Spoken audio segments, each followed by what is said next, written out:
नमस्कार, मैं हूं आमोद श्रीवास्तव।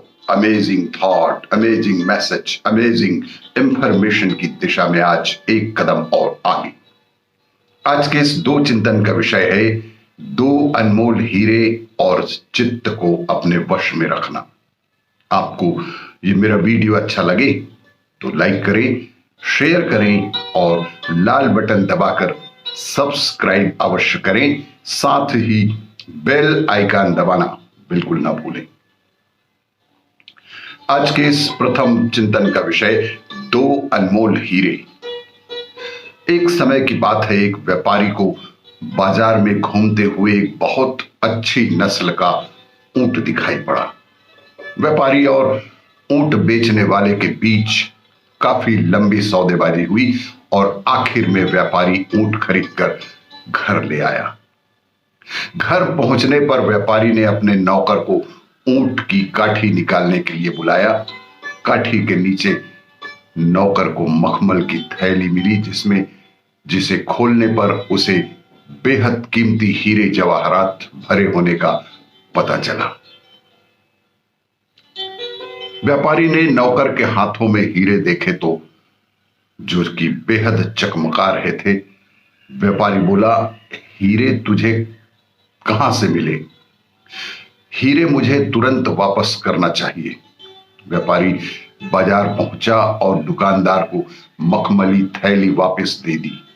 ऊंट बेचने वाले ने कहा, आप इनाम के तौर पर कोई भी एक हीरा इनमें से चुन सकते हैं।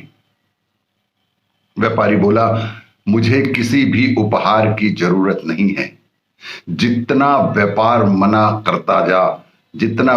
मना करता जा रहा था, ऊंट बेचने वाला उतना ही जोर देता जा रहा था। अंत में व्यापारी ने मुस्कुराते हुए कहा कि जब मैंने थैली वापस लाने का सोचा तो मैंने पहले से ही दो सबसे कीमती हीरे इनमें से अपने पास रख लिए थे। इसे कबूलनामे के बाद ऊंट बेचने वाला भड़क गया। उसने अपने हीरे जवाहरात गिनने के लिए थैली को तुरंत खाली कर दिया। बड़ी पेशो पेश में बोला, मेरे सारे हीरे तो यही हैं, इनमें से एक भी हीरा कम नहीं है, और जो सबसे कीमती हीरा है वो तो इस थैली में ही है। तो सबसे कीमती दो कौन से थे जो आपने इनमें से निकाल कर रख लिए? व्यापारी बोला, मेरी ईमानदारी और मेरा आत्मसम्मान, यही दो मेरे अनमोल हीरे हैं कि मेरी ईमानदारी और मेरा सम्मान। जिसके पास यह दो हीरे हैं वह दुनिया के सबसे अधिक अमीर व्यक्ति की श्रेणी में आते हैं। आज के इस दूसरे चिंतन का विषय चित्त को वश में रखना। महात्मा बुद्ध चालीय पर्वत पर भिक्षुओं के साथ वास करते थे। एक दिन भगवान बुद्ध भिक्षाटन पर गए हुए थे। उनके साथ मेघीय नामक एक भिक्षु भी था। भिक्षाटन के दौरान उसने एक बहुत ही सुंदर सा बाग देखा। उसने सोचा कि वह बगीचा बहुत ही शांत और मनमोहक है, क्यों ना इसमें बैठकर ध्यान लगाया जाए। उसके मन में यह बात बार बार आने लगी।